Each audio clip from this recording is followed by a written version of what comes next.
kids who come in who were disciplined beautifully. I would ask Mom, tell me what you're doing. And I would write that down over 25 years. What is your take on spanking, timeouts, and tone of voice? Okay, spanking, timeout, and tone of voice. Why is attachment and connection so essential for growing a healthy child? Because I put a big sign up on the bathroom mirror. What our baby needs most is a happy, rested mother. There's one phrase that books and pediatricians should keep their mouth shut on, and that is, "This is why you're America's favorite pediatrician, Dr. Sears." It's such good common sense. Hello, everyone. Welcome back to the Lila Rose Show. I am so excited. Today, we have on my favorite pediatrician. He was called by Oprah in the past America's pediatrician. He is really the expert on all things parenting, in my view, from a values-based perspective. Today, we're deep diving the question of discipline. What does discipline mean? What are the approaches to discipline that are going to best help your child flourish? What about attachment parenting? What about sleep training connected to discipline? Timeouts, tantrums? What about tone of voice? What about spanking? And so many more topics. This episode was made with you in mind, with your children in mind, or with your future children in mind if you're not a parent yet, or with somebody else's children in mind of a family that you love. Please don't forget to share this episode with friends, with family, to help the show reach more people. Also, thank you so much to our growing community. We have over 325,000 subscribers and growing every single day. This is the best community on the internet, in my very biased opinion. Everybody here is so thoughtful and so eager to grow, to help other people grow. That's what we're all about on the show. What is good, what is true, what is beautiful. And so if you're listening, make sure you're subscribed. Also, make sure that if you're listening on podcast app, you leave us a review, give us 5 stars. That helps the show reach more people. And thank you so much to everybody who listens to the show. Dr. Bill Sears, welcome back to the podcast. Thank you, Lila. It's my honor to be here. We have to have you back. You're a huge favorite with thousands and thousands, and over the years, millions of people who have been benefited by your work. You have over 40 books. You have been in practice now for decades. Your sons are in practice now. And your lovely wife, Martha, I want to just start with her because I was very blessed to get to attend her funeral. Thank you so much for allowing me to attend. The world lost an incredibly beautiful soul, but heaven gained one. Yes. And I just want to say, I'm so sorry for your loss. And thank you for the legacy of Martha, because she has been a huge inspiration to countless mothers. Thank you, Lila. You mentioned the magic word legacy, because what I'm feeling right now as you're talking is just about every word that will come from my mouth today is what I learned from Martha. She left a legacy in my brain that I want to convey to others. She and you have had 8 children together, and you wrote over 40 books. Yes. Today on the show, we're going to talk about one in particular, the Discipline book, which is just an incredible wealth of knowledge. As a young mother myself, I have benefited. And I do want to say one more thing on Martha, because, this is part of her body of work with you.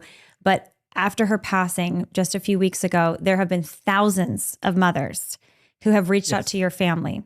What are some of the things that they've been saying? Well, again, over thousands of cards and emails and all that came in.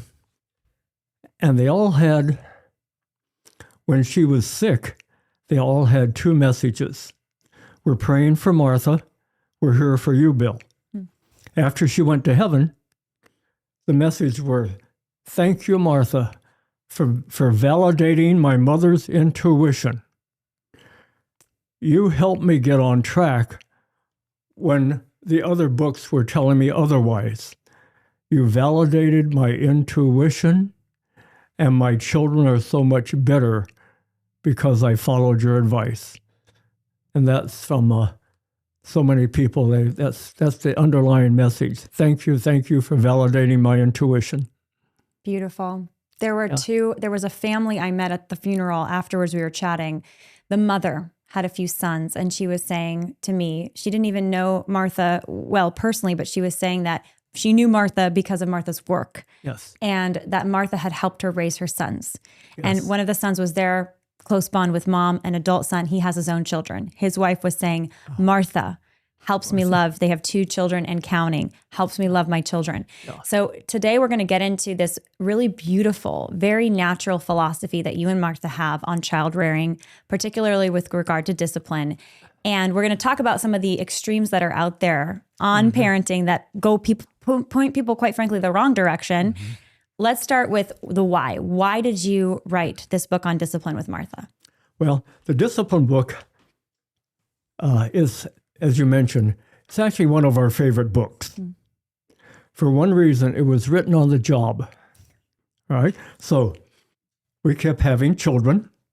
Children number 1, number 2, they just kept popping out, shall we say.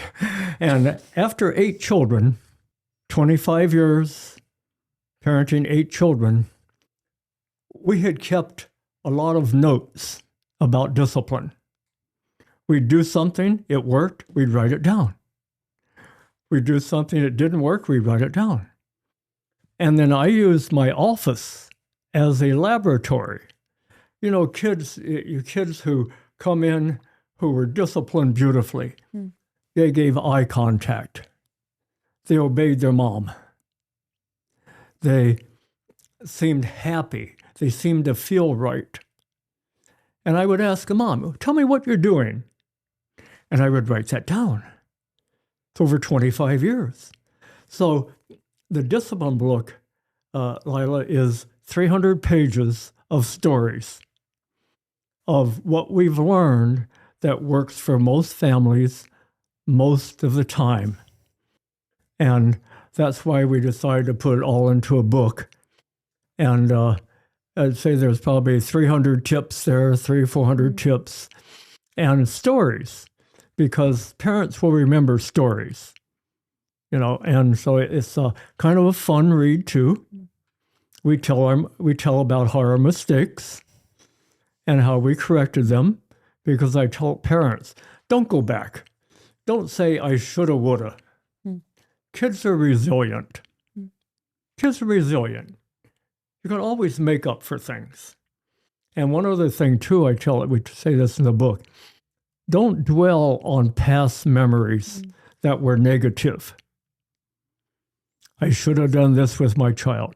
No, because part of the brain, there's a happy center and a sad center.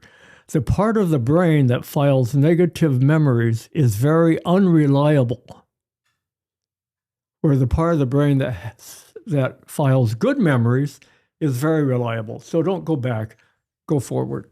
I love that. And it's hopeful, because I'm sure people listening already, especially the parents, are thinking, I've already made mistakes. And this is a place to, no judgment zone, a place for encouragement and support, because it's never too late to love your children, even if they're adults. And if you haven't had kids yet, this is great information just to prepare you for it. What you just said was, parents says, oh, I'm tired. When will my life get back to normal? I said, this is your normal life. When can I stop disciplining my child? You're always going to be disciplining your child at all ages. EveryLife.com is America's pro-life baby diaper and wipes company. I love EveryLife.com, and I use EveryLife diapers and wipes for my little ones because these are a best-in-class product that are clean. There's no harmful dyes or fragrances or phthalates in this product. It is designed to be healthy for your little one and good for your little one's skin. If you go to EveryLife.com/join today, by joining the Changing Lives Club, you not only get 10% off your monthly diaper and wipe subscription, in addition to that, you'll get a free tote bag, and EveryLife.com will donate a box of diapers and wipes to a mother and baby in need. And I'm excited to share, EveryLife.com is now offering training pants for your little one. These are 12-hour leak-proof training pants, pull-ups for that little one that is maybe potty training. You got to check them out. That's EveryLife.com/join. Use the code Lila. Let's start with the philosophical principles. Even the word discipline today is a little controversial, because people say there's some people who take a more authoritarian approach about child rearing, others who say let the child kind of do their own thing, like guide them gently. Gentle parenting is another popular term. What do we mean when we say discipline, and how do you and Martha approach this philosophically at a foundational level for how to parent children? Sure. Well, discipline simply comes from the Latin word to teach. Discipline, in a nutshell, Lila, is teaching your children the tools to succeed in life. Teaching. That's what parenting is. Teaching is tools. You give your child a toolbox to carry the rest of their life. Think this, not that. Do this, not that. Think twice before you do something. Think before you act. You want a sensitive child, a caring child, a child who respects authority. And so that's what discipline. This is why one of our favorite books is Discipline, because I tell you a story. There you ask about different styles. What is in the Discipline book is what works, period. But see, to sell books, people have to come up with different things. And I remember one of those was the baby training. Baby training is great. It's how you train a pet. It's great for pets, not for babies. So I'll tell you a story. And I learned from my practice. So I had a very nice couple come in. I looked after the baby from birth on. They came in, baby was 3 months of age. And for the checkup, and father says, "Doctor, he's such a good baby. He sleeps through the night. He feeds on schedule. He doesn't cry. He's such a good baby." Okay, I didn't say anything. And so I examined the baby. The baby has problems. We call it in medicine apathetic. There was no affect. Didn't look me in the eye. He was sad. He hadn't gained much weight over the last month. It's called thriving. He wasn't thriving. So I asked Mom, said, "Mom, how do you feel about this?" And she started crying. She started crying. They were raising their baby on a book, some baby training book, like you train them like that. And she said to me, "Dr. Bill, that never felt right in my heart. It never felt right." And I says, "Yes, because it's not right. It's not right." And then I talked about mother's intuition. See, when a mother births a baby, which as a simple male, I think is the greatest miracle on earth, watching a beautiful baby come into the world. Now think about it. The creator of one of the most beautiful creations, a baby, wants that baby to grow up right? Acting right, thinking right, being happy. So the creator would naturally put into mother's brain what we call mother's intuition, or mommy brain, whichever you want to call it. And in that mommy brain are two hormones, prolactin and oxytocin. These are hormones which are like discipline is like an orchestra. It's harmony between mother and baby and father and baby, a harmony. Those hormones are like an orchestra director. It's telling mom what to do. Do this, not that. Baby cries. You do what you think. Nobody can tell you how long to let a baby cry. Nobody else but mom and dad. So your intuition will tell you when to pick up your baby, when not to, when to feed, when not to, when to hold your baby, when not to. See? So mother's intuition is the key to discipline.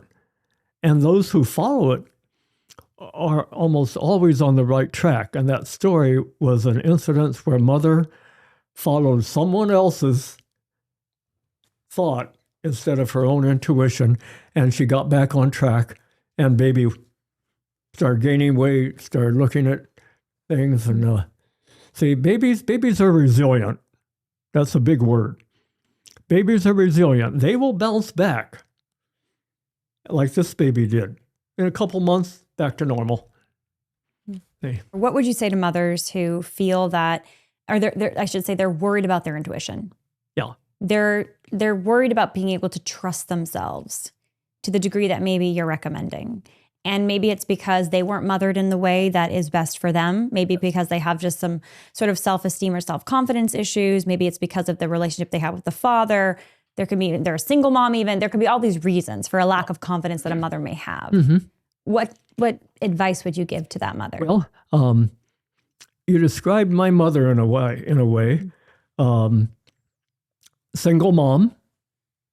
My dad took off when I was a month of age. We were what we would call now underprivileged, financially very poor, but spiritually rich. Mm-hmm. And my mom was smart enough to surround me with quality male mentors.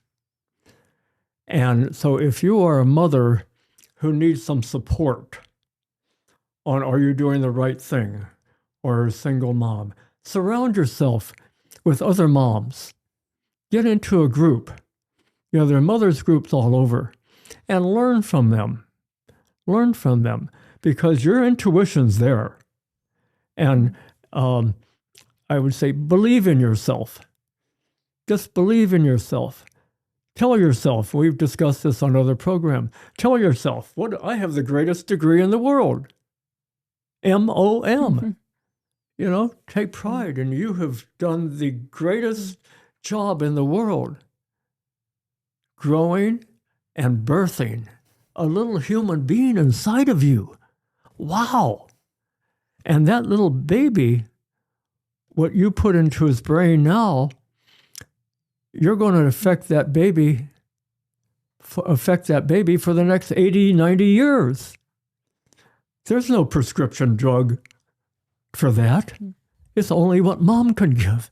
See, so I kind of lift up a mom when they're down, and other moms, there are many support resources for that.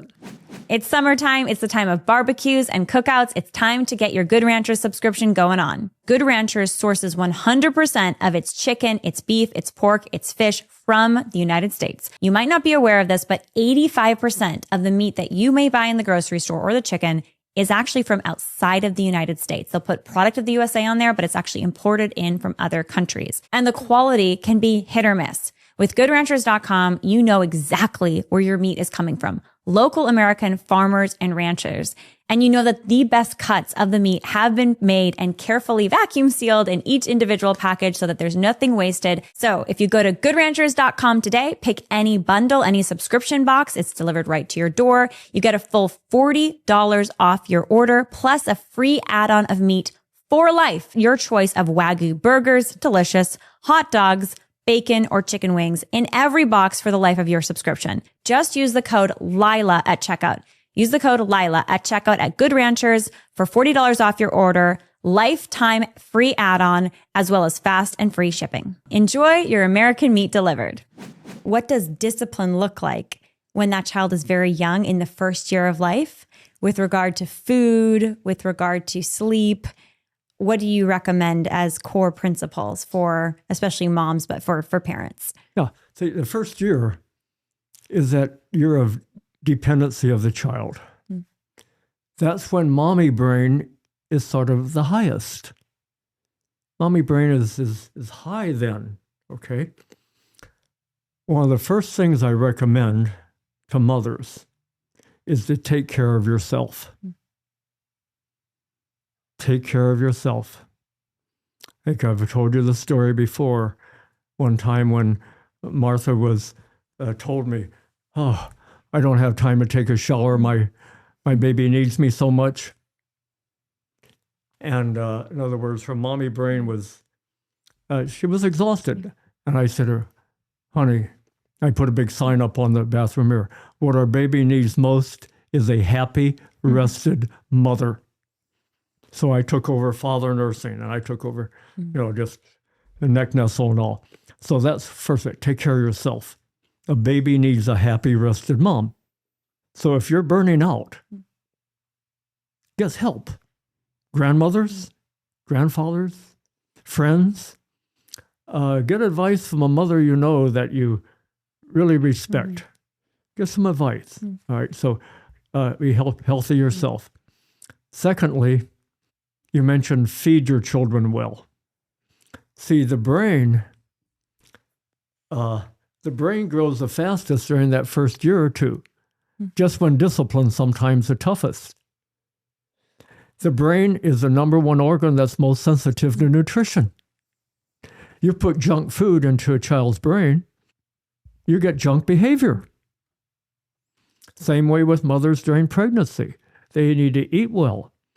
Now, something new, I always like to bring out something new. This was discovered a few years ago, why mothers get depressed.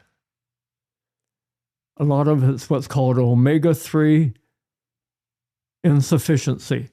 Omega-3s, called DHA, are the smartest fat in the brain. When the baby's brain grows the fastest in that last trimester of pregnancy, the baby literally sucks the DHA out of mom. So the baby gets the DHA, but mom doesn't. So mommy's brain is insufficient, so she gets depressed. So maternal nutrition during pregnancy, especially the last 3 months, the first 3 months afterwards, is extremely important. And our Healthy Pregnancy book, one of the largest chapters is on maternal nutrition in our Healthy Pregnancy book. That's just an example there. And then finally, one other, it's called Shaping Young Tastes. First solid foods, not rice cereal, not junk. I remember you talking about that. It was really good. And the salmon, the avocado. Avocado. Yeah. Avocado at 6 months, salmon at 7 months, salmon at 7 months. There are 10 nutrients in salmon that are good for the brain. See, if a child doesn't have a healthy brain, they're not going to behave. See? Do you think for that first year of life, along with the food and the mother's self-care, in terms of the sleeping and just the baby feeling bonded? Because I think about the tendency to put, kids in daycare because the mom's working, or put the child just in the bassinet for a long time, or put the child in the crib, let the child cry itself to sleep. The children need high touch. Most children, not every. High touch parenting. Wear your baby. Wear your baby a lot. In carriers, you hire a daycare provider in your home. I want you to wear my baby 3 hours a day, and explain why. This is all in our books about the more you wear them, the happier and more disciplined they are. But you explain to the caregiver. And then when you're interviewing caregivers, one of the first questions we would ask, tell me, Susie, what would you do? Just by reflex. When Matthew cries, what would you do? Well, listen. Well, I would pick him up and help him and hold him. Good, you're hired. What would you say is the role of a father in the parenting dynamic, especially for these young children? We're kind of focusing in this interview largely on, I would say, years 0 to 5, although we're going to maybe touch on beyond 5. So hang around, even if you're past the 0 to 5 years, if parents are listening. But you're talking about the mother's intuition. You have a whole chapter in your book called Fathers as Disciplinarians. What is the dynamic that you recommend between mother and father with regard to parenting? Right. And how does it also take into account for other different kinds of personalities? Yeah. Because some fathers don't have the typical, maybe stereotypical male macho personality, depending on what it is, versus mother being super nurturing. Yeah. There's also that difference. You just mentioned the word macho. Okay.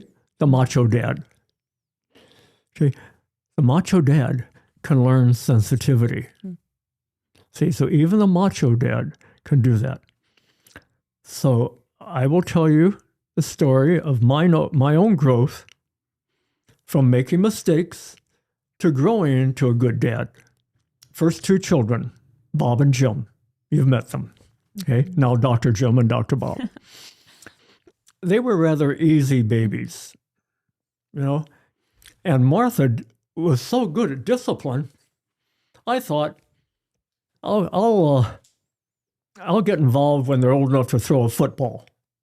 I'll get involved when they're old enough for sports. Big mistake.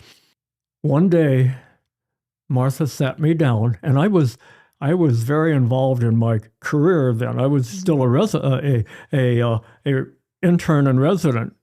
I was just finishing my residency at the hospital for sick children, and was offered a big job there. It's the world's largest hospital. Martha sits me down and looks at me. And men, when a woman looks at you with what I call the look, you just want to shut your mouth and listen and just say, yes, dear, to whatever she says. She looks at me and she says, Bill. Now, I've learned when she calls me honey, it's just a wish. When she calls me Bill, it's serious. So she says, Bill, you're married to medicine. You're married to medicine. And those 3 words, Lila, went over my brain like a wave. She was right. I put my career before my family. I didn't realize that. But it hit me so much that I turned down a job at the hospital. I wanted to be a small-town doc. I just wanted to practice simple pediatrics. So I realized that I had to make a shift. And that shift was, Martha, you first, me second. You first, me second. And that philosophy carried through for the next 50 years of our marriage. You first, me second. But those words, married to medicine, was what caused me to change.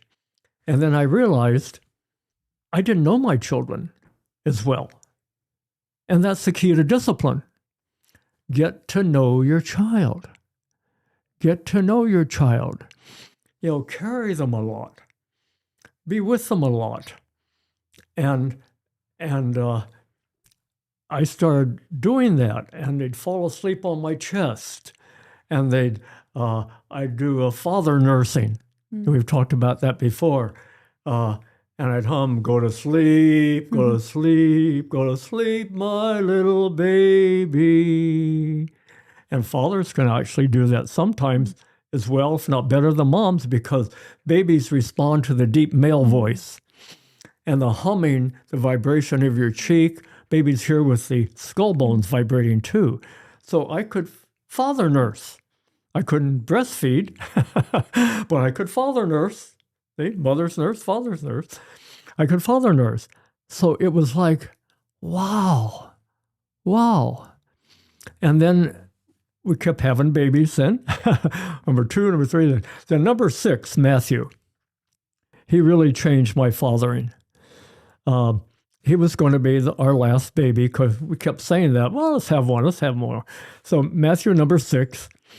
So I thought, okay, he's going to be our last. I really want to give him my best. So I moved my office into our home. I renovated the garage into an office. The teenagers would call it Dr. Bill's Garage and Body Shop. See, and I'd go in between patients and see Matt, and I'd hold him a lot, and I would finish my office around 5 o'clock, and I'd go in the door, and there's Matthew in the living room, and he would crawl, when he'd see me come in, he would crawl over to the door where the baby carrier, the baby sling was hanging. Wow. And he would point up to that because in his mind, Daddy comes home, puts me in the carrier, and we take a walk together, and he sings to me. He's goofy. He does funny things, and we're together. That's in his mind. It's so sweet. And so that is father discipline, and it's different than mommy. Okay, mommy brain, daddy brain, and it's different for a reason. See, I think God put, I think male and female is the greatest of God's creation, but they blend together. See, they blend. Like, for example, taking a child to a playground. Mommies are protectors, okay? When the 2-year-old starts to climb on the monkey bars, mommy will say, "Be careful, honey." Daddy will say, "Climb higher." Mommy's a protector, dad's an encourager. They blend. They're both right. So that's just my personal story of learning how to be disciplined. And I was never happier because I was doing what was right. A big principle that you're speaking to, which you talk about in your book as well, is this idea of connection. Yeah. Discipline from a foundation of connection or attachment. Yeah. And discipline, I think, sounds like a negative word. Yeah. Like you're punishing, you're prodding, pushing, pulling the kid in a certain direction. But it's really about, like you said, getting to know the child, loving the child, nurturing the child, building connection with the child. Why is attachment and connection so essential for growing a healthy child? Right, because what you mentioned, attachment and connection, it helps you get behind the eyes of the child. See, discipline is getting into the mind of your child. And I'm going to tell you a couple examples now of what that means. I remember one time, 2-year-old Lauren, she opened the refrigerator door and pulled out a big bowl of nuts and threw them all over the floor. Just threw them all over the floor. And I'm standing there as a daddy, and I'm ready to pick her up, kindly but firmly, take her to a room and talk with her. And but I learned, Bill, think before you act with discipline. I said, take a deep breath, wait a few seconds. And I watched Martha. See, Lauren had what we call temper tantrum. We call them hissy fits, temper tantrum. She lost her mind. She was throwing things all over. Martha gets down at her level, eye to eye, speaks caringly and softly, and talks to Lauren and gives her a little hug and say, "Now let's pick up all the nuts together and put them back where they belong and put them back in the fridge." And I'm watching this. I said, wow. I said, honey, all right, because I'm still learning, all right. I said, how did you know what to do? She said, I got behind the eyes and into the mind of my daughter and thought, if I were Lauren, how would I want my mother to react? If I were Lauren, how would I want my mother to react? And I did so. See, so discipline is getting to the mind of your child and thinking, okay, if I were my child, how would my child want me to react in a way that helped her change her mind and get her on the right track? So that's the story. And then another one with Matt, number 6, he was a very hyper-focused child. He could, when he was into something, he wanted to finish it. He really liked to get into play and look at puzzles and all. So I remember one time it was time to go. We had an appointment or something. So Martha picks him up and takes him either to bed or to appointment. And he starts flailing and getting very angry and everything. And Martha and I are talking about this. We say, okay, let's try something else. Next time it was time to go to bed or time for appointment, we went over to Matt and we said, okay, Matt, say bye-bye to the toys, bye-bye to the trucks, bye-bye to the cars, bye-bye to teddy bear, hug teddy bear, night-night to teddy bear. Give him some time to come out of his focus into something. Say bye-bye, take time, and then he would willingly come off to bed. See, but we had to first get into his mind and figure out, what can we do? What can we change that will help his mind change so that he will mind us? See, that's getting in his mind to help him mind us. So that's another tip to discipline. As you may know, porn addiction is on the rise for both women and men today. The porn industry is a $1 billion industry preying off of vulnerable men and women. The good news is that there is a solution, and our show is proud to partner with CovenantEyes.com. CovenantEyes.com is not only something to block explicit material on your phone, your tablet, or your laptop, but CovenantEyes.com is also a community to give you strength to choose good things instead of to choose the destruction of porn. For over 25 years, Covenant Eyes has been helping thousands of people break free and stay free from porn addiction. Whether you're a parent protecting your kids, a husband searching for accountability, or a wife searching for accountability, or somebody who just wants to make sure that porn doesn't make it onto your screen, CovenantEyes.com has got you covered. And right now, Covenant Eyes is offering a free 30-day trial specifically for listeners of this show. So you can go to CovenantEyes.com and get a free 30-day trial using the code Lila. That's CovenantEyes.com. Use the code Lila for a free 30-day trial. Start your journey to freedom today. Both of those examples, which are very beautiful and profound, there's an underlying principle there, of course, of attachment and connection, but also of leading the child without expecting blind and immediate obedience. And I think that's maybe a current debate of sorts, but certainly an ongoing question for a lot of parents today, is they want their child to obey and listen to them, and obviously if it's an emergency, they're walking into a street, come back, stop right now, it's like, but certainly with day-to-day things, we got to go, or eat your food, or it's time for bed, or whatever it is. And it sounds like what you're saying, well, correct me if I'm wrong, that perhaps our expectations as parents of the speed at which, the immediacy at which a child obeys, depending on the task, depending on the context, might be a grown-up expectation that we have. So how would you, what is your view then on how to know, how to have the right expectations? Yes. For very young children. That's a good question, Lila, the right expectations.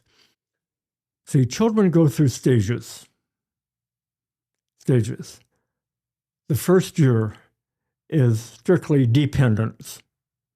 They're depending on you to feed them, to care for them, to love them, to hold them. Dependence.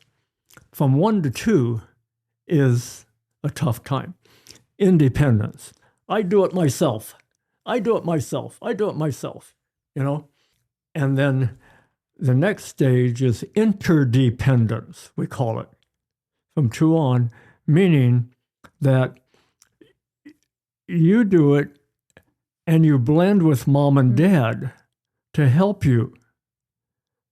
It's interdependence on each other. See, so the child will want to do things, but needs the guidance of the parents. For example, kids like to grab things in that independent stage, and say you're at dinner time, and they grab a knife from your plate, or they grab a fork. No, Lila, Lila, you can't play with the fork or the knife, but you can play with the spoon. So it's called distract and substitute quickly to get their mind on. They want to grab something, so quickly ungrab what's dangerous for them. They could poke themselves. And kids don't think, toddlers don't think that way. I could hurt myself. They need the parent mind to do that. And that's just an example. You can't play with this, but you can play with that. And I learned that in my office too. I would see when you go a pediatrician's office, you've been there, lots of things to grab, my toys, okay, my doctor toys. And a child's natural instinct is that's how they learn. They want to pick up things and look at them, explore. And so I would purposely put baby toys, toddler toys in my office, like a teddy bear with a stethoscope. Mm-hmm. So they could take the stethoscope off the teddy bear and play with it. That was theirs. See, because I had to respect the fact that this was normal toddler behavior. When you walk into a room and you see new things, you want to explore them. So give them new things to explore, but you're in charge. You're in charge of what they explore. That's not control, it's being in charge. I can be in charge of what they explore. That's discipline. When they hit the age of that defiance age, and that's usually starting after 1, right? And you are creating, you mentioned deflect and distract, or distract and substitute, distract and substitute. And then you mentioned, understanding the child and where they're wired to kind of fill in other opportunities for them or slow them down for prepare for bedtime ritual. These are kind of ideas for how to work with your child to achieve not just the behavior, but to teach them about how to live. Yes. It's not just like you want a behavior to make your life easy. You want to help the child grow and live. I want to ask you about that stage, maybe, past 2, so not like a terrible 2 tantrums per se. They might still have a tantrum occasionally, but they are also still learning boundaries. They're developing interests. They're kind of having a whole world of experiences. What are the principles you would recommend for the top discipline tips you would recommend for the child 2+, maybe up 3, 4, 5, even going into 6 for those critical years? Yeah, for those critical years. And see and I'm glad you mentioned the critical years. A child's brain grows the fastest in the first 5 years. 90% of a child's brain, first 5 years. So remember that. Why? Discipline is most important in those early years. Discipline is most important in those early years. Any age, all ages. But mostly when the child's brain, you want them to file in their brain, do this, not that. Think this, not that. Say this, not that. So you're all those discipline things. For example, we start around 5 years of age. When you have a lot of children, the house is a mess. Okay, that's great. And we thought, okay, we might as well start teaching them. And I would yell out, okay, it's tidy time. It's tidy time. Tidy time meant they all go to their rooms, and they share rooms, and they work and tidy up their rooms and put on them, and then we go out and play. Hey, it's tidy time. See? And so they imprinted in their mind that Dad taught them tidy time. It's an expectation I had of them. All right? Siblings. All right? This is the value of a large family. Lila, I'm so glad you have 3 children. What? We 1, hope to 3, have and more. 5? We hope to have many more. Okay, I hope you do. See, older children learn discipline by how they're taught to treat their siblings. You teach a 5-year-old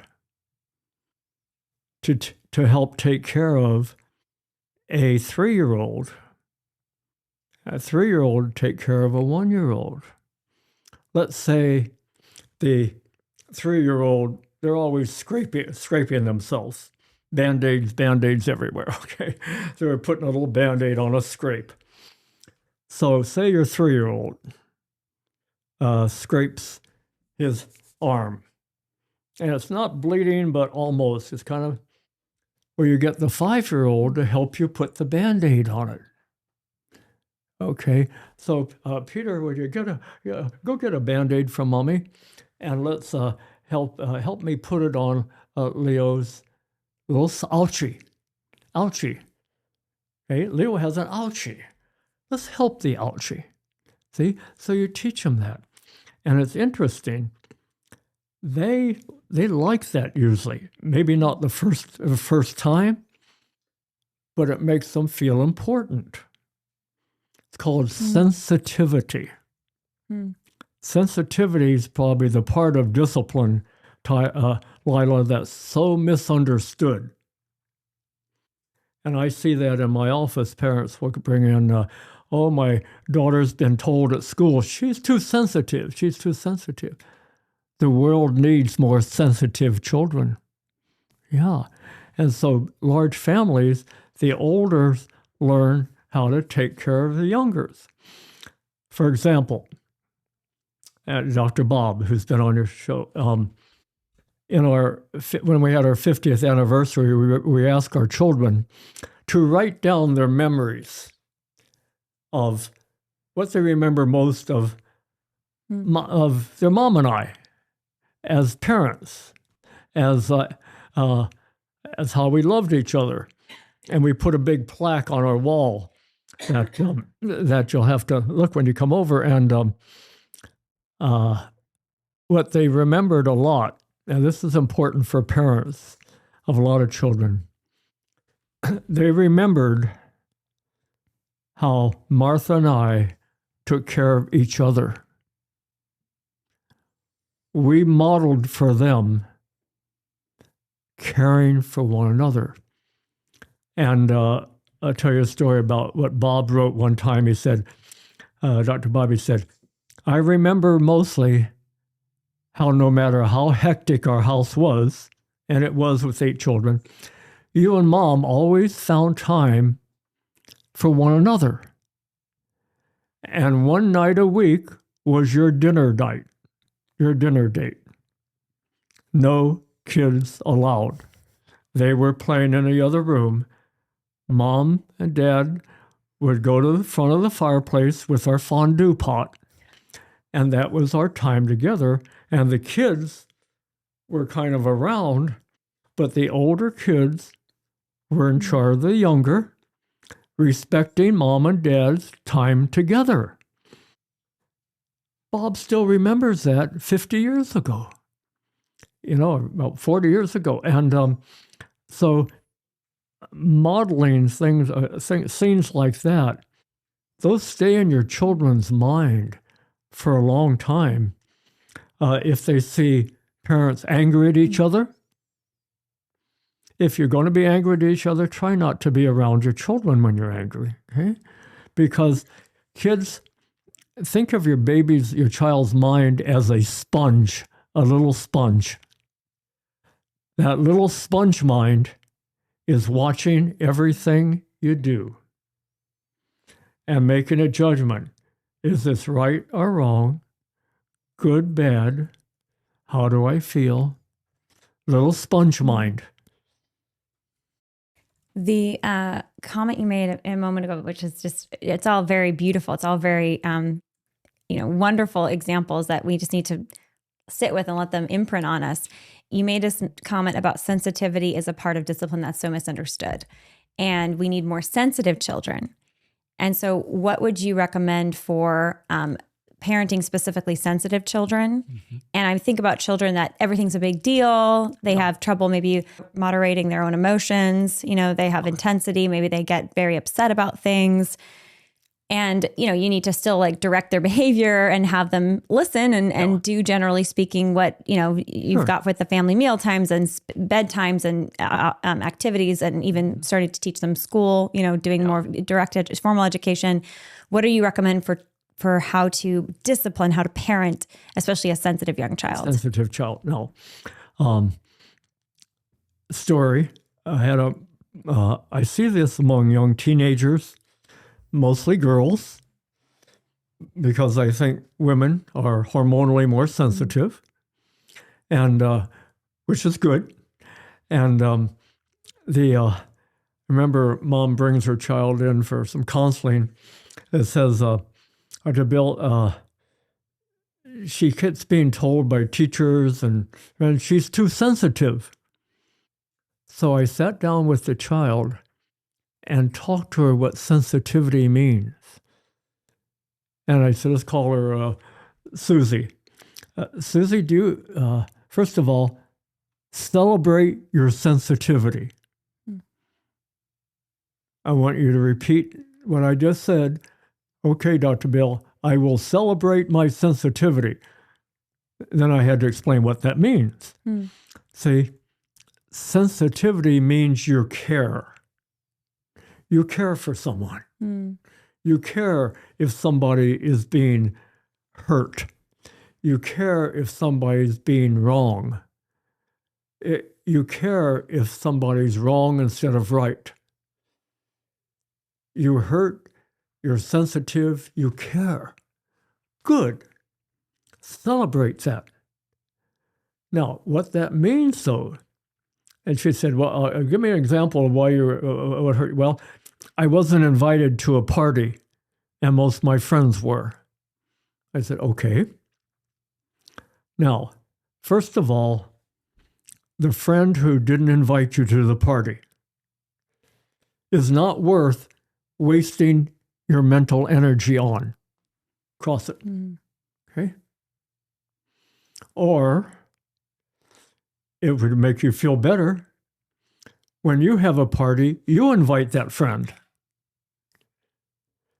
Because the friend will say, well, maybe I should have invited her. Okay? So you can handle that. But what for sensitive ladies especially, I said, Susie, you are likely to have fewer friends, but deeper friends.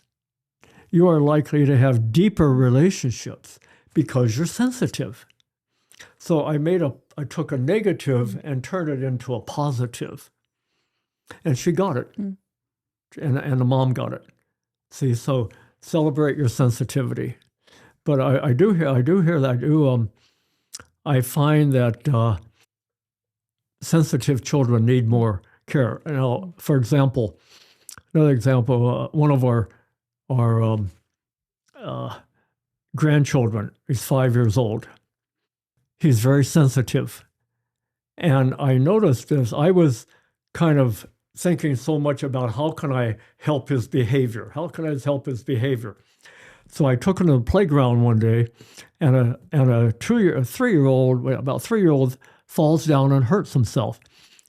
And he was the first one over to comfort this child. How can I help you? How can I put some sand on it? How can I help you? And I looked at him. Wow, sensitivity. I need to focus on his good qualities. I need to celebrate his sensitivity and quit being worried about some of the other behaviors. So sometimes sensitivity is, Lila, a great gift if it's channeled properly.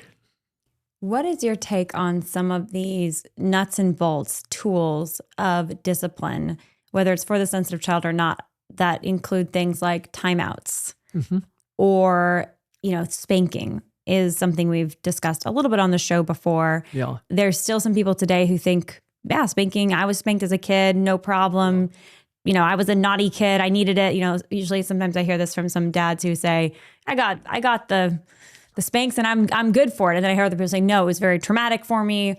And then of course there's just the tone of voice, using a stern tone. Don't do that versus, okay, we're going to talk about why we don't do that. I remember you shared the example of your daughter throwing the nuts on the ground. Don't throw the nuts on the ground versus, okay, we're going to pick these up now together, two different approaches, right? What is your take on spanking, timeouts, and tone of voice? Okay, spanking, timeout, and tone of voice. I was spanked as a child. By your mother? By my grandfather. Now, I don't think I have any long-term effects from it, but I have a memory I wish I didn't have. I have a memory. I'm sitting in my bedroom. I must have had jerky behavior or something, or did something. And I remember sitting in my bedroom, looking out the window at my grandfather going out and cutting off a willow branch from the tree and walking toward my bedroom with that little willow branch to spank me. How old were you? I was probably about 5, maybe 5 to 7 in that age. Now, I don't want to have that memory, but it's there. It's there. I have good memories of my grandfather, but for some reason that memory, it sort of overshadows some of my good memories. So spanking is on my list a big no for 2 reasons. It leaves memories in your child that you don't want to have, but also there are better alternatives, much better, that we're talking about. All right. Now, so you mentioned tone of voice. That's another alternative. Say tone of voice. Let's say one of your kids picks up something they shouldn't, all that. You could yell, no, no, no, no. Or you could get down eye level, eye to eye,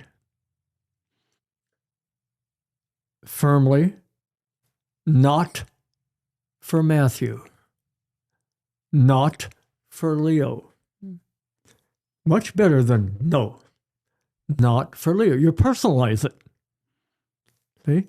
Not for Leo. You can't pick that up because you might hurt yourself, but you can do this. Quick.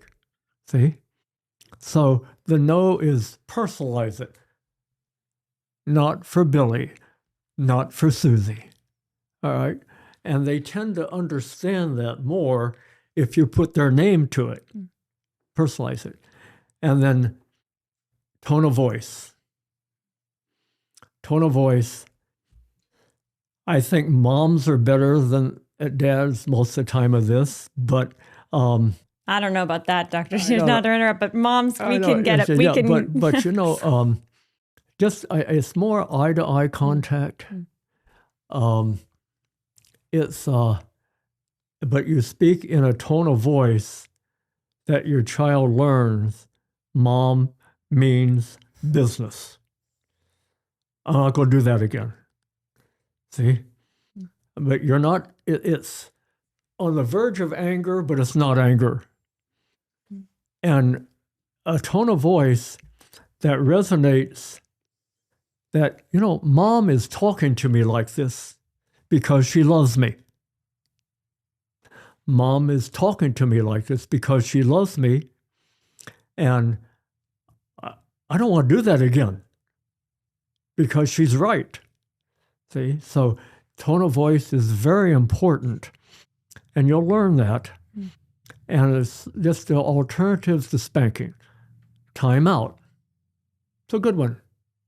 You recommend timeout? Oh, yeah. It's, in other words, but here's how we did timeout. Erin was 9 years old, and she's been really sassy to her mother. And as the father of the family, I don't permit any of the children being sassy to the mother or grandma or anybody. So I went and sat next to her, looked to her in the eye to eye, says, Erin, I will not permit you talking to the woman I love like that. I got points from Martha and from Erin. I will not stand for you talking to the woman I love like that. See?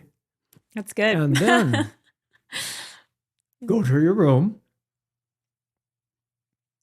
and I'll walk up there with you. You go to your room, or go into the living room, go into the other room, and I want you to think about that.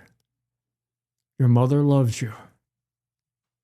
You're a beautiful child. We all love you. Think about that. And then think about coming back and apologizing to mom. Think about what you're going to say. And that's it. Timeout is just kind of, well, we all need timeout sometimes, but timeout gives her a little bit of a thought. Oh, maybe dad was right.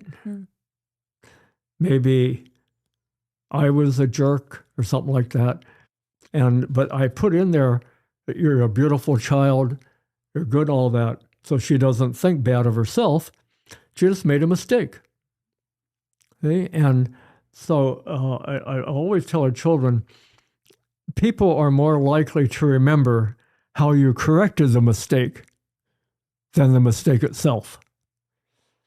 So your mother's probably going to remember how you came back and gave her a hug. Sorry, Mommy. Sorry, Mommy. She'll remember that. Okay. I love that. That's such a beautiful example. And so I know useful for people listening, whether they're parents or pre-parents, I like to call them. They're not there yet, but they hope one day to be. Zooming back a tiny bit, back to timeouts and another demographic, younger kids and timeouts. So you're talking about a 9-year-old being sassy. What about that 2, 3, 4-year-old? Let's maybe the younger child, especially maybe the 2, 3-year-old who won't stay in timeout. Yeah. They're acting up. They're Right. not listening. And maybe they're not being, they're kind of at a danger to themselves to some degree or to other kids. Maybe they're fighting or they're doing something that is not, in control, right? Sure. What do you do to train them or to teach them? You mentioned train. That's exactly what you're doing. Train. And let's say you have 2 kids, 2 4-year-olds, a neighbor, and your child, and they're fighting over a toy. You come in, and here's the rule. Johnny, you get the toy for 3 minutes. And then Billy, you get the toy for 3 minutes. So you give them, here's the rules. You play with the toy, and then you give it to Jimmy. And I be sure they give it. Say, okay, time for Jimmy to get the toy, to hand it to him, and then he'll hand it back to you. See? Discipline sticks in, Lila, if you give them something to do to remember. Now, I could have just grabbed the toy and took it away, but sometimes you have to do that. That would be my next thing. If you can't play right with it, we'll put the toy away. But I wanted them to figure out a way that they could share it, or a way they could play. I say, I remember one time we had that happening, and I say, hey guys, we have a new train set. Why don't both of you come over and let's play with the train set together? Yeah, something new. See? So it's you as a parent are in charge of changing the situation so that they can change their mind, rather than you just telling them what to do. You want them to figure out what they would be better off doing. See? And they're, well, I think I'd be better off playing with the train than him grabbing the toy and taking it. Something like that, It'd be. What would you say are the appropriate kinds of behavior that would warrant a timeout to be an effective response? Because I've noticed that, with very young children, they're not in full control. Right. Mm-hmm. They don't have malicious motivations. Mm-hmm. They're innocent. I mean, before the age of reason at 7, they're not like scheming bad things intentionally. They're impulsive. They're figuring out boundaries. They're exploring. They have, maybe they're hungry. They're tired. They're seeking connection. I mean, there's a whole world in the child's, behind the child's eyes, as you were speaking about so beautifully earlier. What would you say are some good pointers for how to discern whether a timeout is the right solution to a child's acting up or poor behavior versus something else like a hug even? I'd say if your first line of discipline isn't working, then sometimes you just have to pick the child up and take them to their room and say, you let me know when you can start thinking happily. Let me know when you're ready to apologize, and I'll come up and get you. Sometimes you just have to no matter what you,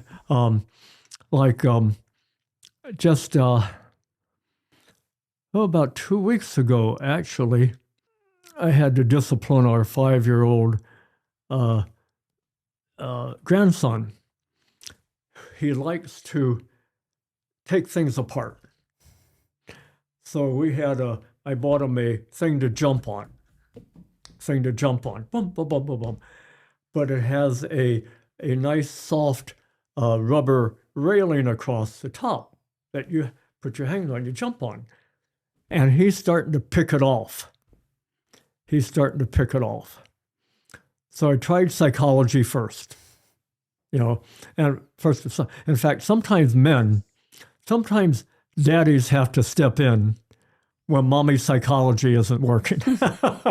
Mom tend to be okay, sometimes. I feel like my husband is so good at that. Yeah, yes, you have to do that. That's the way we're put. And so I see, even after I told him what to do and why, I said, because when that's those sponges up there, it don't bother your hands. You can hold on. But he continued to pull it off. So I went over, I said, Johnny, okay, I'm sorry, but I'm going to take this, your favorite toy away. I'm going to put it away for a few weeks. And so he learns, okay, I didn't obey, I lose my toy. That's it. Sometimes you just have to, we'd reach the end of the psychology.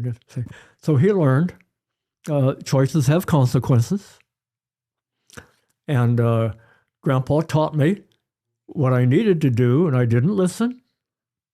Therefore, and he's a brilliant young man, So he learned a lot from that. He got it. He got it. And there was no timeout. There was no yelling. There's no cajoling. It was just, hey, boundary. We're taking this away. Just lost his toy. What about, so there's something called gentle parenting that's very popular today.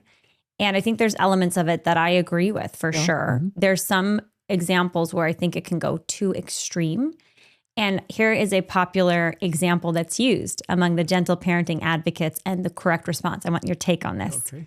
So they say if the child is tantruming, let's say a 3-year-old is tantruming, out of control, not listening, the correct response is to pick them up, hug them, hold them, calm them down, not to try to enforce the boundary or direct the behavior a different way immediately. Just give them a hug. Now, I'm going to throw in a little twist here. I've noticed, at least my kids, when they sometimes have their biggest outbursts, it's because they're disobeying already. Yeah. They're like, come here, or put that rock down. We got to walk home. Yeah.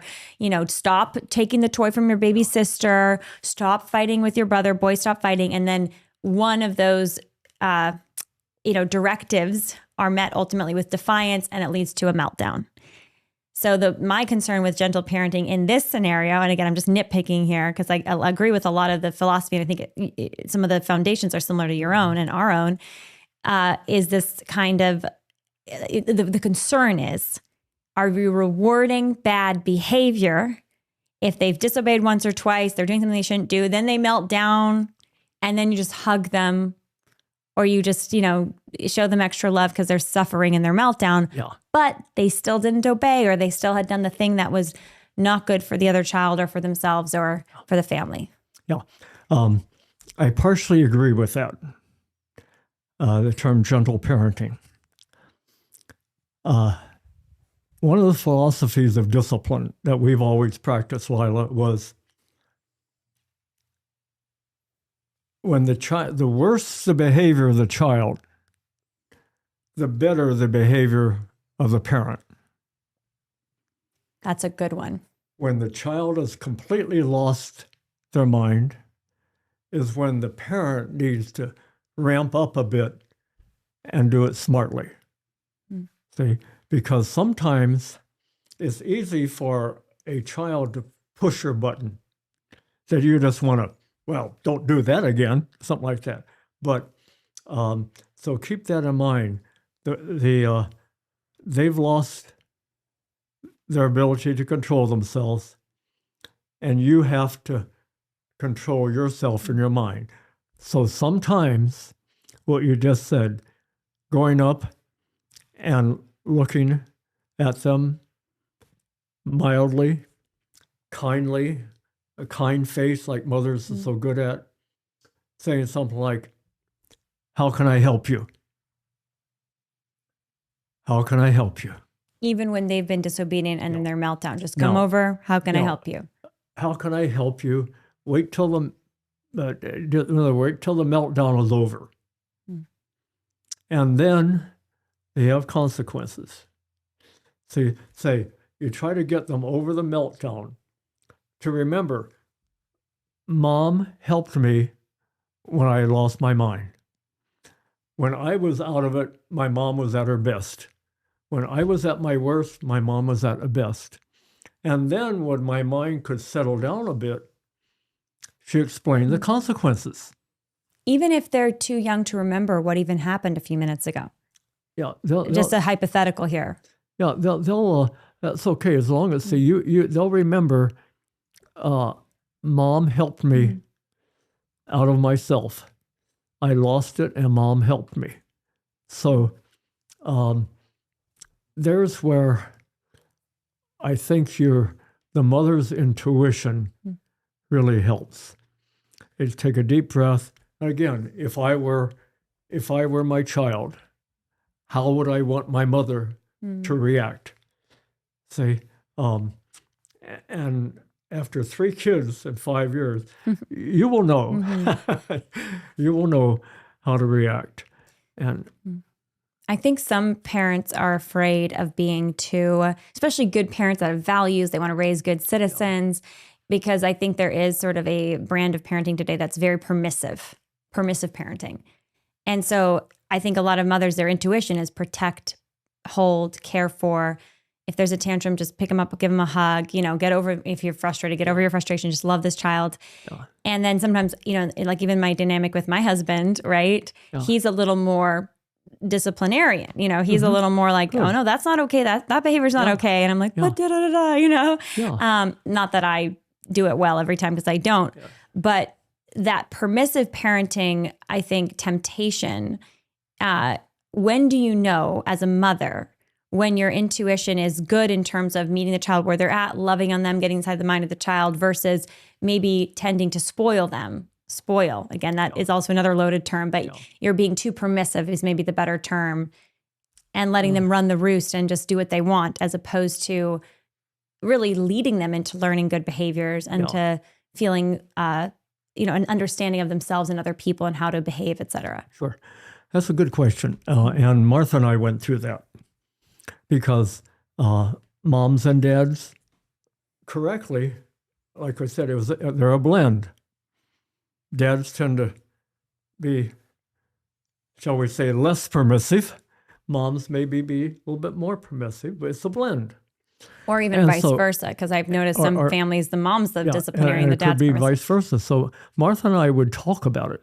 I remember the kids are in bed, and we're talking about some of the concerns of the day. And we would talk about when maybe she'd say, honey, did I handle that okay? What do you think? Or I'd say, did I handle that okay? What do you think? What should we do next time this happens? And so I'd say, talk about it with your husband. Husband Joe, talk about it with Joe. And you'll come to some conclusion, and oftentimes your conclusion you come to that you'll take a little bit of what he advises you to do, and you'll take a little bit you'll take a little bit of what he advises you, and he'll take a little bit about what you advise, and you'll come out with something that's right for your child. It's right for your child, because no parent ever gets it right 100% of the time. It's a learning experience. But what we learned is talk about it. And the next time that happens, and it probably will, then you know better how to do it. I love that.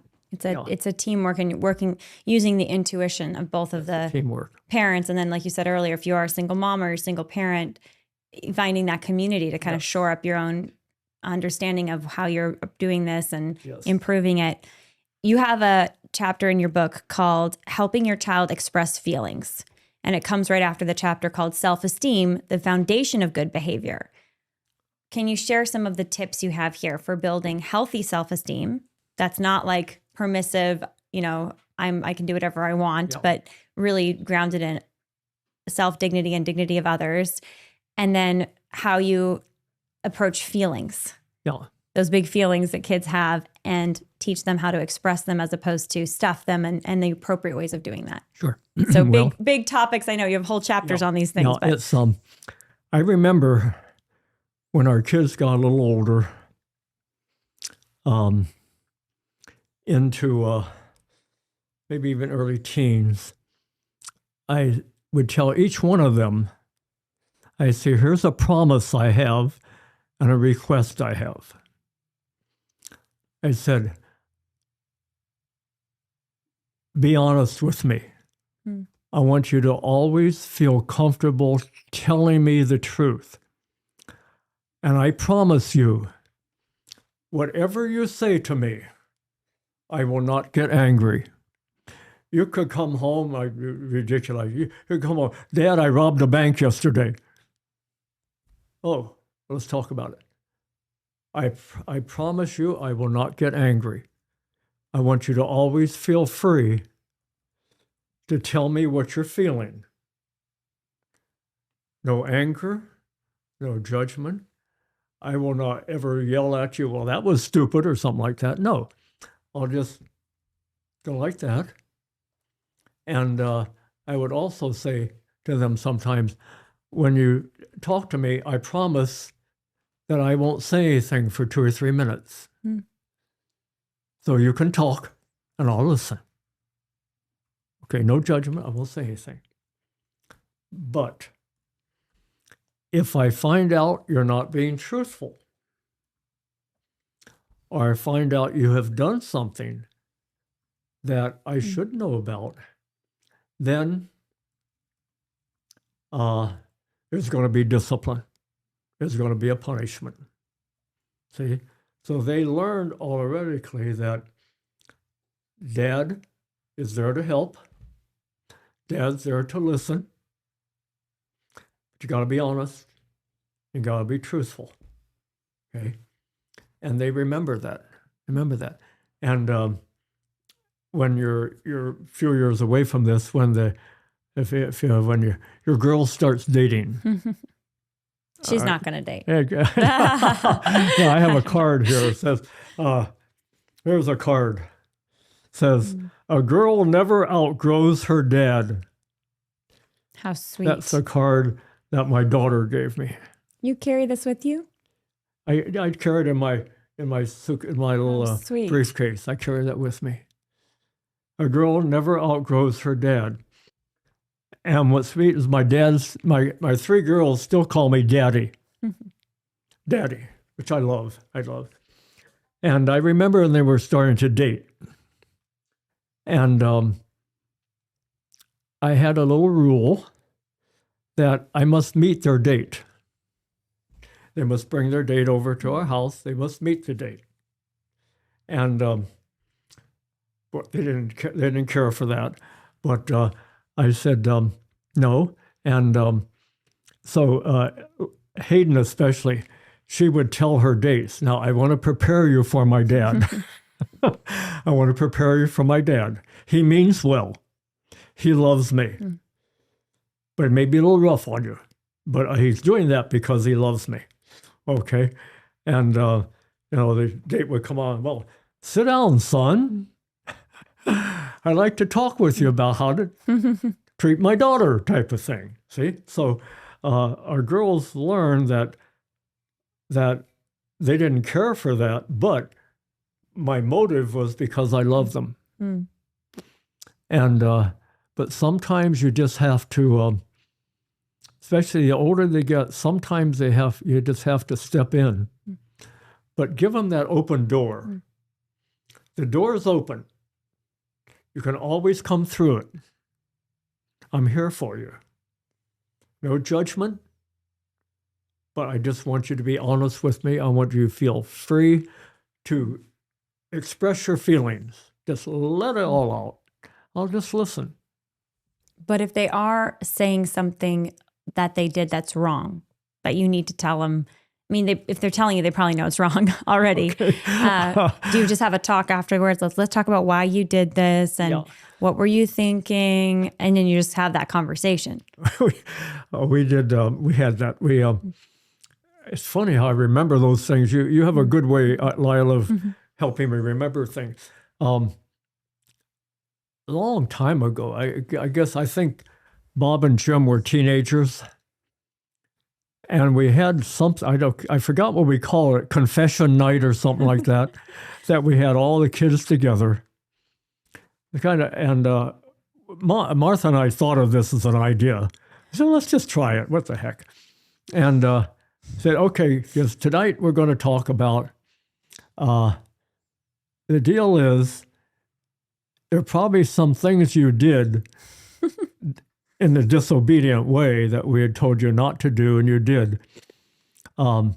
This is a night that we're going to erase all those. You just tell me what it is. Tell Mom and Dad what it is, what you did, when you did it, maybe why you did it, and all that. And we won't say a word. We'll just listen. Erase. And Dr. Bob. Bob was the first one. He was the first one. How old was he? Gosh, he must have been 13 or so. He said there was a concert going on at church. And I can't remember why, but there was some reason I didn't like the material the concert was playing. There was some reason, even though it was at a church, there's some reason why I said, no, you can't go. After Martha and I went to bed, he sneaked out and went to the concert. How'd he get there? And he confessed that night. Mom and Dad, you remember the night that you said I couldn't go to the concert? I went to the concert. And thank you, Bob, for telling us that. That's it. We didn't say a word. But he told me a few days later that he felt better telling that. Because, see, sensitive kids are more likely to file away things they did wrong. And just being able to say, Mom and Dad, I disobeyed, and I'm sorry, they tell the truth, he felt good. He felt so much better telling us that. So that's just an example of how you could handle that. That is such a good tool. And it's obviously, I know we're both Catholics, so confession is, and it's Christian, it's this foundational principle of the human psyche that we need to confess, and to a God who's going to forgive us for it, like it's not going to punish us in that moment, it's just going to forgive us. That's the power of Jesus Christ's sacrifice for us. That's right. But I think about my son, my oldest son, and he sometimes says, Mom, I do so many bad things. He's a very sensitive kid. Sure. Yeah. And I usually say, you're a good boy. Of course, we all make mistakes. And I try to coach him and actually encourage him because he's very hard on himself already, just 5 years old. He'll be 6 soon. But I just got a little insight from you that maybe I'll try with him. Okay, let's talk about what did you do that you think is so bad? Yeah. Let's talk about it. Yeah. Okay, all done. Let's move on. Let him verbalize it. Verbalize. Instead of me just telling him to don't worry about it. Right, that's really good. Just by talking about it. Yes. He's realizing, that was bad. That was dumb. And on that similar topic, at 5 years, this is why sports are so good for children, especially children who have any discipline problems. We learned that. I coached Little League for about 25 years. Little League baseball and football, soccer, all that. And because, see, in sports, they have rules. No psychology, just you do this, not that, period. Coach says this, you do it. Coach says this, you do it. Otherwise, they yank you from the game. You play smart, you follow the rules, you stay in the game. You don't, you're out of the game, period. You see, and so that's kind of real life in a way. So sports, I just want to mention that, are very, very disciplinary for children. Very good. Yeah. What are some words, phrases, and maybe even behaviors that parents can model to children to help them with healthy self-esteem and emotional regulation? Yeah. And I think about words. Is it, just even just saying, I love you, you're my beautiful child, I'm so grateful to God for you. What are some things that you and Martha used for that healthy self-esteem and emotional regulation? You asked that, Lila, because body image, self-esteem is a big problem right now, especially in teenagers. So what we did, we had a little thing, and I think it works even better for girls, but works for boys and girls. I want you to write on a big sheet of paper 5 things I like about me.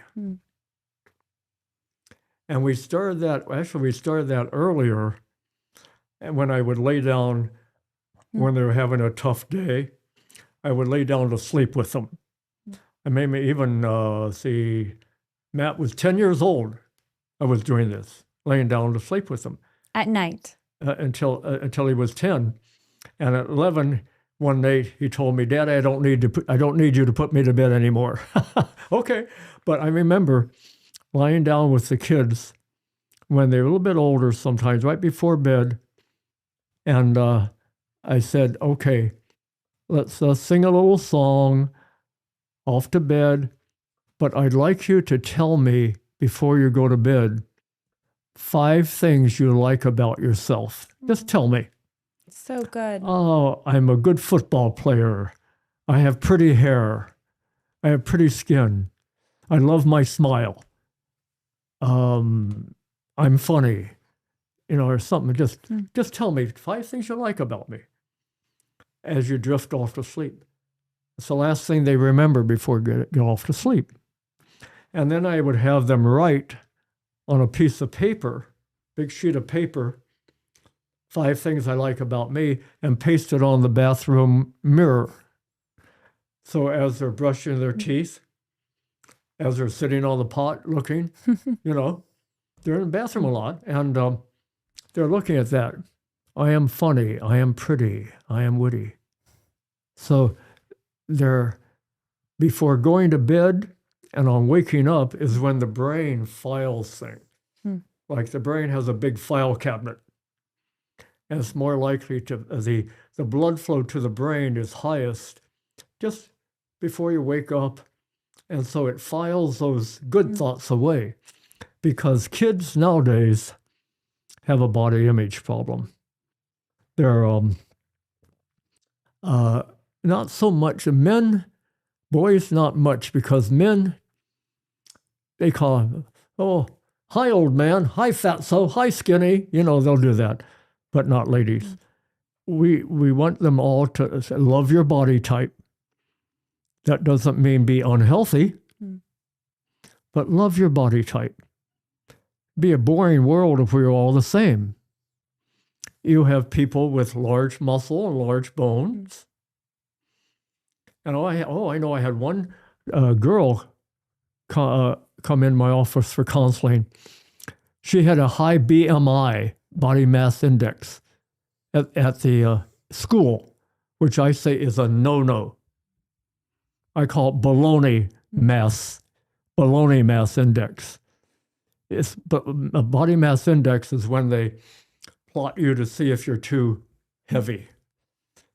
Don't get it. Don't let your child get it, especially because children with a certain body type, male and female, if they have large bones and large muscle and bone weighs more than fat, they're going to flunk the BMI.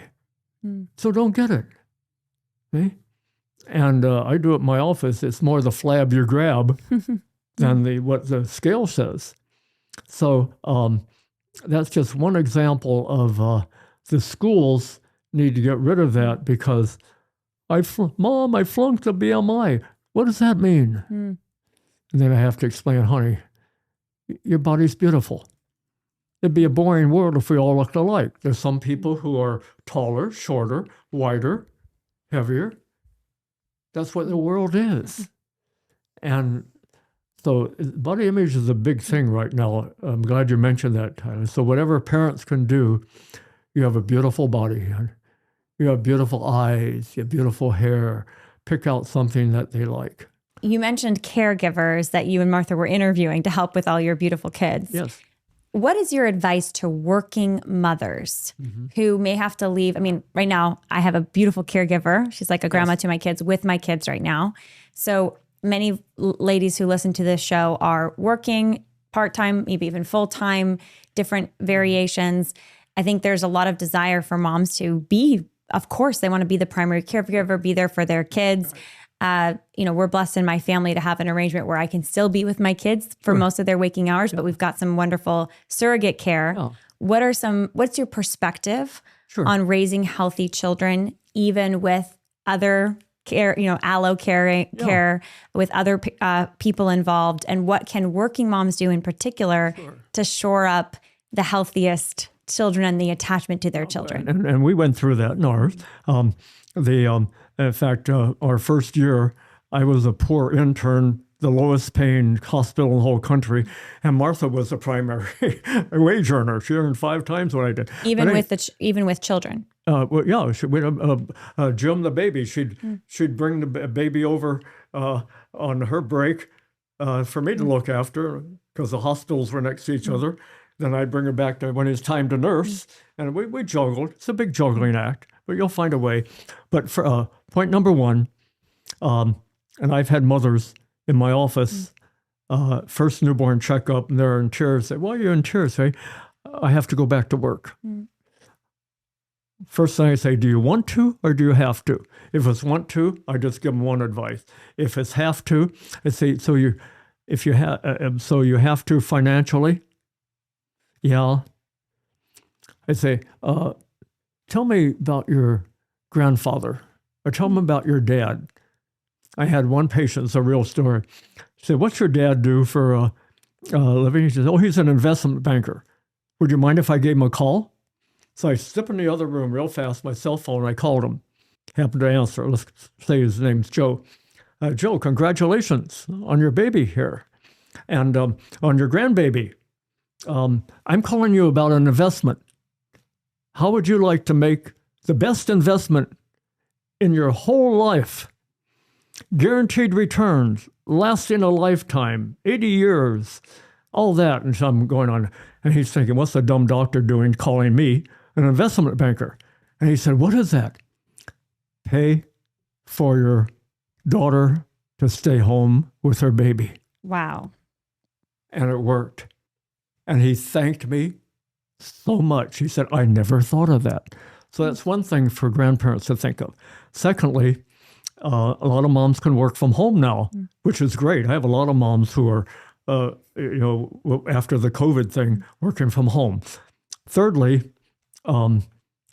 keep breastfeeding. By law, you are allowed breastfeeding breaks for your baby. So if you are nearby, the caregiver can bring the baby down for nursing. Okay? Next, map out how you want your baby looked after. I want you to wear my baby 3 hours a day in the baby carrier and tell them why. When my baby cries, I want you to pick up, touch. I want high-touch parenting from you. Okay? And when you're interviewing, you do that. See, so we had some in Canada. They had what they call women who'd come over from other countries for a year to live with you. In return for living with you, they helped with the baby. So it was good. So we've been through this. But I think it's important to interview them wisely and tell them exactly how you want your baby.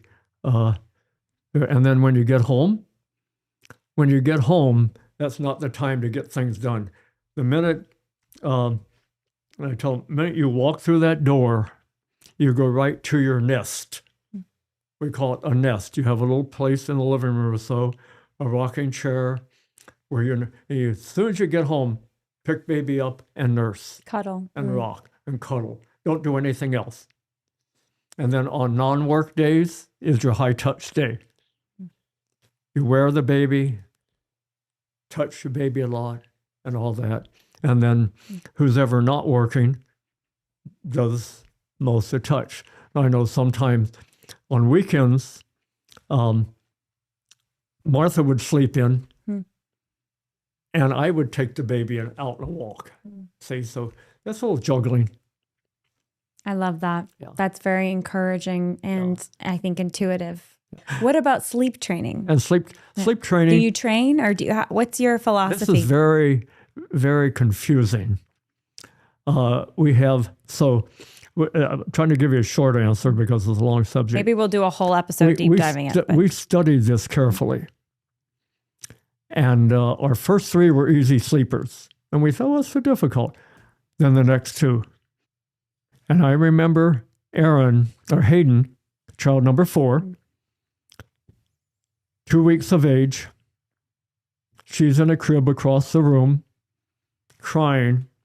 And Martha says to me, I remember this as of yesterday, I don't care what the books say. My gut feeling is to pick her up. I need to get some sleep. She picks up, crying, Hayden, brings her to bed, nurses her. They snuggle off together to sleep. I'm wide awake. I'm looking at them. I'm saying, this is how it's supposed to be. A mom's intuition tells her that her baby needs her touch. That's it. But there are all those doctors who say you're going to kill the baby, spoiling the baby, or you're going to spoil the baby. And I say, and she said, well, where should baby sleep? Wherever you and baby get the best night's sleep. And this is why you're America's favorite pediatrician, Dr. Sears. It's such good common sense.